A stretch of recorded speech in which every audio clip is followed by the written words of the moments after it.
የአሜሪካው ፕሬዚደንት ዶናልድ ትራምፕ የሆርሙዝን ቀጭን የውሃ ወሽመጥ ባይከፈትም በኢራን የያዙትን ጦርነት ለማብቃት መሻታቸው ተገልጧል።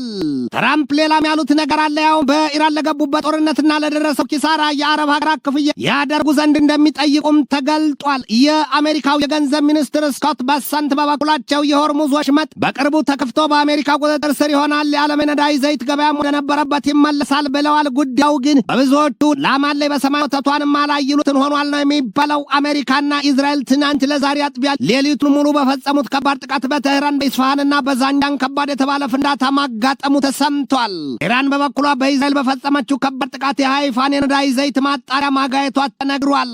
ኢራን በተደጋጋሚ የክላስተር ጦር መሳሪያዎችንም በእስራኤል ላይ መጠቀሟ ተገልጧል። ይህንኑ ርዕሰ ጉዳይ ለዓለም አቀፉ ትንታኔ ዘገባችን መርጠን አሰናድተዋል። ከትንታኔ ዘገባው ጋር ትዕግስቱ በቀለ ነኝ።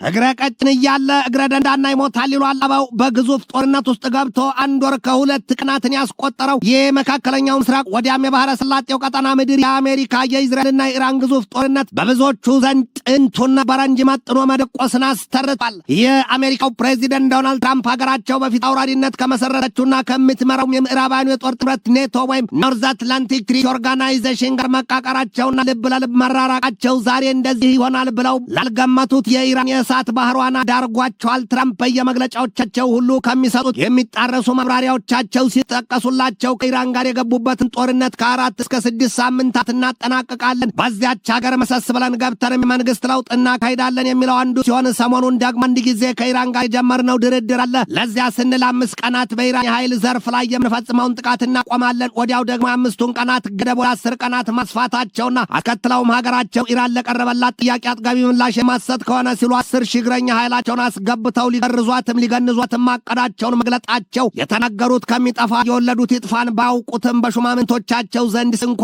ለከፋ ትዝብት ሳይዳርጋቸው እንዳልቀረ ይታያል። በዚያ ሁሉ ሂደት ደግሞ ትራምፕ ባሉት የ5 ቀናትና የ10 ቀናት ጥቃት የማቆም መግለጫ ጥቃታቸው ላፍታም ያለመቆሙ ሌላውና ትራምፕን አባይና ስንቅ እያደር ይቀላል ይሉትን አድርጓቸዋል። ስንቅም እየተበላና እየቀነሰ አባይም መብለቱ ወይም ውሸቱ እያደር እየተገለጠበት ለትዝብት ይዳርገዋልና ነው። ኢራንም ብትሆን በአሜሪካና እስራኤል ጣምራ ጦርነት የደከመና የዛለ አቋም እንደሌላት ነቅሰው የሚያሳዩት ብዙዎች ናቸው። እንደ አብነት የሚላል አውትሉክ የዛሬ ዘገባ ጋልፍ አላይስ ኦፍ ዘ ዩናይትድ ስቴትስ ኦፍ አሜሪካ አር አርጊንግ ዳት ታይረን ሃዝንት ቢን ዊከንድ አይነፍ ባይ ዘ ማንድ-ሎክድ ዩናይትድ ስቴትስ ሎድ ቦምቢንግ ካምፔን ሲሉ የገዛ የባህረ ሰላጤው ቀጠና ጋር አባሮቿ አሜሪካን ከፍ ዝቅ አድርገው እያብጠለጠሉ ይሞግቷት ይዘዋል። ትራምፕ ከዚያ ሁሉ የኢራን ድርድር ተቃርቧል የሚል የአዋጅ ነጋሪ መግለጫቸው አሻገርም መለስ አድርገው ትናንት አመሻሹን ሲናገሩ በኢራን የኃይል መሰረተ ልማቶቿን በሙሉ ሊያወድሙት ነው የዛቱት። ትራምፕ ከዚያም ውጪ ከቀድሞው የኢራን አብዮታዊ ዘብ ኃይል ዋና አዛዡ ከዛሬው የኢራን ፓርላማ አፈ ጉባኤ መሐመድ ባጌር ጋሊባፍ ጋር በጥልቅ መዶለታቸውንና ለስምምነት መዘጋጀታቸውን በይፋ አስታውቀዋል። ይሁንና ግን እኛ የተባሉት ሰው መሐመድ ባጌር ጋሊባፍ የትራምፕን መግለጫ ፈጽሞ ሙልጭ ያለ ውሸትና ያልታሰበም ሲሉ አጣጥለው እሱ የሚፈልገው አሉ ትራምፕን መሆኑ ነው። እሱ የሚፈልገው በፓኪስታን እጅ ኢራንን ሹሩሩ እያስባለ ያስተኛና ያዘናጋ መስሎት የእግረኛ ኃይሉን እስኪያሰፍር ድረስ ነው። ይሄ ለኛ ግልጥ ነው። ዶን ሲያታልሏት በመጫኛ ጣሏትን አይደለንም ሲሉ የመረረ ስሜታዊ ንግግራቸውን አሰምተዋል። ዛሬ ማለዳ ላይ የወጣው የምስል መረጃ እንደሚያሳየው ደግሞ የማዕከላዊ ኢስፋሃን ከተማ በከባድ ፍንዳታና ያንን ተከትሎ የሰማይን ሆድ ለመራስ የሚንቀለቀል የሚመስል የእሳት ላንቃ ሽቅብ ሲቶር ታይቷል። ከአሜሪካ የጠፈር ምርምር ማዕከል ወይም ናሳ የወጣው መረጃ የሚላል ያ ከባዱ ፍንዳታ የተከሰተው የኢራን ግዙፍ ጦር ኃይል ከምድር ከርስና ገጽ በብዙ ቁጥር ሰፍሮበታል ተብሎ በሚታመነው የሶፌህ ተራራ አቅራቢያ መሆኑን ያሳየው። የዚያ የዛሬ ማለዳው የግዙፍ ፍንዳታ በጣም በርካታ የእሳት ኳሶችን ሽቅብ እየረጋና ምድርና ሰማይን በሚንጥ ከባድ ፍንዳታ ታጅቦ ታይቷልም ተሰምቷልም የተባለው። የሆነና ኢራን ያንን በዛሬ ማለዳ ደርሷል የተባለውንና በናሳም የምስል ማስረጃ የወጣበትን ጥቃት በተመለከተ ይህንን ዘገባ እስካጠናቀርሁበት ጊዜ ድረስ የሰጠችው ፍንጭ የለም። ኢስፋሃን በቀደመውና የዚያ የሰኔ ወር 2025 የ12ቱ ቀናት ጦርነት በአሜሪካ የቢ2 ቦምብ ጣዮቹ አውሮፕላኖች ከባድ ጥቃት መውደሙና ታርሶ እንደተገለገለ የሚነገርበትና ከ3ቱ የኢራን የዩራኒየም ማብላዮች አንደኛው ነው። ዛሬም ቢሆን ታዲያ ያ ስፍራ ኢስፋሃን የኒውክሌር ቦምቦችን ለመስራት የሚያስችልና በከፍተኛ ደረጃ የተብላላ ወይም የበጸገ ዩራኒየም የተቀበረበት ቦታ መሆኑ ሲታመን አሜሪካ ስፍራውን የእግረኛ ኃይሏን አስገብታ ለመቆጣጠር ማስላቷና መቀመሯም ነው የሚነገረው። በዛሬ ማለዳ የግዙፍ ፍንዳታ ያጋጠማቸው ስፍራዎች ይላል የአናዶሉ ዘገባ ደግሞ ኢስፋሃን ብቻም አይደለም ታህራንና ዛንጃንንም ነው ሲል ገላልጦ ያስነብባል። ይህ ወል ስትሪት ጆርናል የዛሬ ማለዳ ሰበር መረጃ ደግሞ ይህንን ይላል። the United States reached a large ammunition depot in Isfahan with 2,000 pound ባንከር ባስተር ቦምብ ሲል ያሳያል። ይሄ ቁጥር በኪሎግራም ሲገለጥም ሲቀመጥም ደግሞ 907.18474 በኪንታል ካስፈለገም ከ9 ኩንታል በላይ ማለት ነው። ታዲያ የሌሊቱ የአሜሪካ ጥቃት በዚያ ያህል ክብደት ባለው ባንከር ባስተር ቦምብ ብቻ ሳይሆን ያ ማዕተኛና መቅሰፍተኛ ቦምብ ከ200 ጫማ በላይ አሊያም ከ60 ሜትር በላይ በጥልቀትና በብረት ተረብርቦ 11 ጫማ ጥልቀት የተረባበረና የኮንክሪት ምሽግ በቅጽበት ቅልጥም ምጥጥም አድርጎ የሚያወድም ነው። ዛሬ ማለዳ ላይ አሜሪካ ያንን ቦምብ በኢስፋሃን ተጠቅማለች ነው የተባለው። ኢራን ከሁለቱ የኒውክሌር ጦር መሳሪያ ታጣቂ ሀገራት ከአሜሪካና ኢዝራኤል በየቅጽበቱ እየበረታና እየሰፋ በቀጠለባት ጥቃት ያለመንበርከኳና ያለመብረክረኳ ሲገለጥ በአጻፋይ ምላሿን በኢዝራኤል ሃይፋ የሚገኘውን የነዳጅ ማጣሪያ መምታቷና ማጋየቷ ተሰምቷል። ያ ጥቃት በኢዝራኤል ላይ የተፈጸመው ደግሞ በተመሳሳይ ሰዓት ከሊባኖስና ከኢራን መሆኑን ዘገባው ያስረዳል። አሜሪካና ኢዝራኤል በኢራን ላይ የጣምራ ጦርነት ካወጁበት ከዚያ አውሮፓኑ የካቲት 28 2026 ቅዳሜ ረፋድ አንስቶ ኢራን በዚያ የኢዝራኤል የነዳጅ ዘይት ማጣሪያ ስፍራ ላይ ጥቃት ስትፈጽም የአሁኑ ለሁለተኛ ጊዜ መሆኑን የኢዝራኤል ብዙሃን መገናኛዎች ዘገባም ያስረዳል። በዚያ ጥቃትም የእሳቱ ቃጠሎ በርቀት መታየቱና ጥቁር ጥቅጥቅ የጢስ ደመናም ሽቅብ ሲትጎለጎለ መታየቱን ነባር እማኞች ገልጠዋል። በኢዝራኤል ከፍተኛ አዛዡ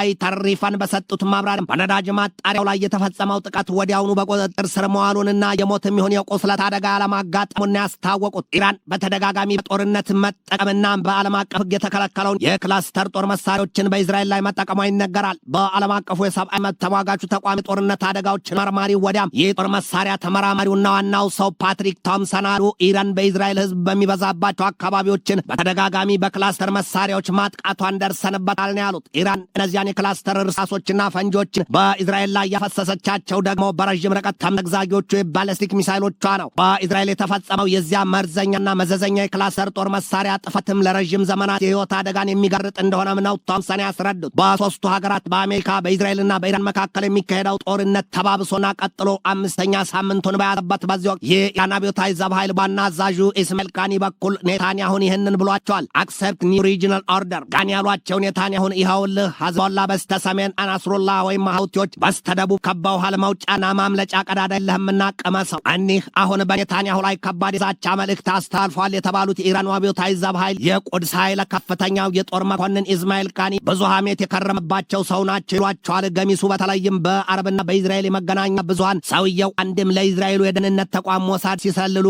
ኢራን አሰናብታቸው ገድላቸው የለም ወይ ሲሏቸውና ከፊሎቹ ደግሞ የለም ጋኒ የተገደሉት ገና ድሮ በዚያ የመጀመሪያው የካቲት 28 ቀን የአሜሪካና የኢዝራኤል ጥቃት አይደለም ወይ ሲሏቸው ወዳም ግን ኢስማኤል ጋኒ የኢራኑ መንፈሳዊ መሪ አያቶላ አሊ ሰይድ ካሚኔ እንዲገደሉ ሁሉንም መደላደል ያመቻቹ ናቸው በሚል ሲብጠለጠሉና ሁሉንም ሲሰሙ ቆይተው ትናንት ተከስተው አቦ ሞቴል ለእናንተ ያርገዋለሁ ሲሉ ለኔታንያሁ መልእክት ማስተላለፋቸውን የኢብን ኢንተርኒውስ ዘገባ ያብራራል። ጦር ከፈታው ወሬ ፈታው ይሏል አበው። በዚያ ሁሉ የጋኒው ዥንብር ውስጥ የከረመችዋ ኢራንን ብትሆን ታዲያ አንድ ማስተባበያ ይሉት ማረጋገጫ አልሰጠችም። ገሚሱም ጋኒ ወደ ኢዝራኤል አምልጠዋል ሲላቸው መክረሙም አይዘነጋም። ኢስማኤል ጋኒ የቁድስ ጦር ኃይል አዛዥነቱን ስፍራ የተረከቡት እንደ አውሮፓውያኑ አቆጣጠር በ2020 በአሜሪካ ከተገደሉት የቀድሞው የኢራን አብዮታዊ ዘብ ኃይል ወይም የቁድስ ጦር ኃይል ዋና አዛዥ ሌፍትናንት ጀነራል ቋሲም ሱሌይማኒ ነው። አሜሪካና ኢዝራኤል በኢራን የገቡበት ጦርነት ለሰሚው ግራን አለያም ቢያዋታት በእጅ ብታይ በእጅ ምን ሆኖባቸዋል ነው የሚባለው። በተለይም ደግሞ ትራምፕ የሆርሙዝን ወሽመጥ አንድም በኃይል ሁለትም በዲፕሎማሲ ያስከፍታለሁ ሲሉ የነቀሱት ጥርሳቸው ነገሩን የማያሳኝቃቸው ሆኖባቸው ታይቷቸው ይሁን ሌላ ባይታወቅም ዛሬ በሰጡት ፍንጭ he is willing to end Iran war without reopening Hormuz የተባለው ያዢ ሲይዘው ብረት ይቀልጣል ይሏል። ይሄ ነው ትራምፕ አሉ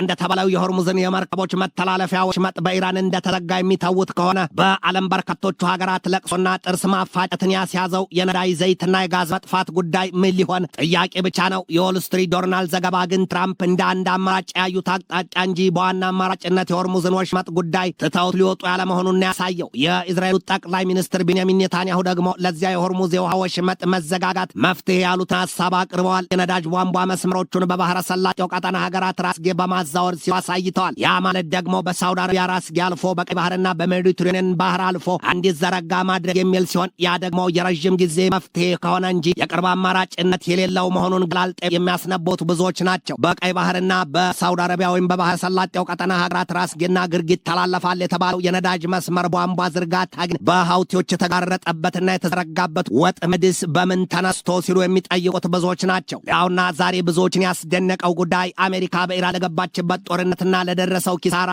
ትራምፕ የአረብ ሀገራቱ ገንዘብ ይከፍሉ ዘንድ እንደሚጠይቁ ባፈቀላጤያቸው ካሮላይን ሌቪት በኩል መሰማቱ መሰረቱ ነው። የአሜሪካው የገንዘብ ሚኒስትር ስኮት በሰንት ደግሞ የሆርሙዝ ወሽመጥ በቅርቡ በሀገራቸው ቁጥጥር ስር እንደሚውልና የነዳጅ ዘይት ገበያውም እንደሚረጋጋ አስታውቀዋል። ይህ በእንዲህ እንዳለ ባንኮክ ፖስት ይላል በዘገባው ኒው ኦይል ሾክ የዓለም ነዳጅ ዘይት ዋጋ ተሰቅሏል። ቀድሞ ነገርም እጥረቱ እንዲህ በቶሎ የሚቀረፍ ያለመሆኑንም ያሳያል። ይህ የኒሳፋቅ ዘገባም ይህንን ይላል። ግሎባል ፊውል ፓንደሚክ ዲፐንስ አስ ስትሬት ኦፍ ሆርሙዝ ሪሜይንስ ክሎዝድ ይላል። ድፍን ዓለም በዚህ ወቅት ይላል ዘገባው በዝርዝር ሀተታው ሲቀጥል በሆርሙዝ ወሽመጥ መዘጋት ወርልድ ዋይድ ኤነርጂ ክራይሲስ ዊዝ ፊውል ሾርቴጅ ፕራይስ ስፓይክስ አንድ ፕሮቴስትስ ፍሮም ሳውዝ ኤዥያ ቱ ዩሮፕ የቀና ሲታጣ ይመለመላል ጎባጣን አሊያም መላጠፋ ሆዶ አገፋ ይሉትን ያስታውሷል። ትንታኔ ዘገባውን ስናዘጋጅ በዋቢነት አልጀዚራን፣ ኢንዲፔንደንትን፣ ፎክስ ኒውስን፣ ዱሪስት ኒውስን፣ ኢንቴላጀኔርን፣ ታይምን፣ ጄሩሳሌም ፖስትን፣ ዋሽንግተን ፖስትን፣ ቢቢሲን፣ አሶሺየትድ ፕሬስና ዋሽንግተን ኤግዛማይነርን ተጠቅመናል።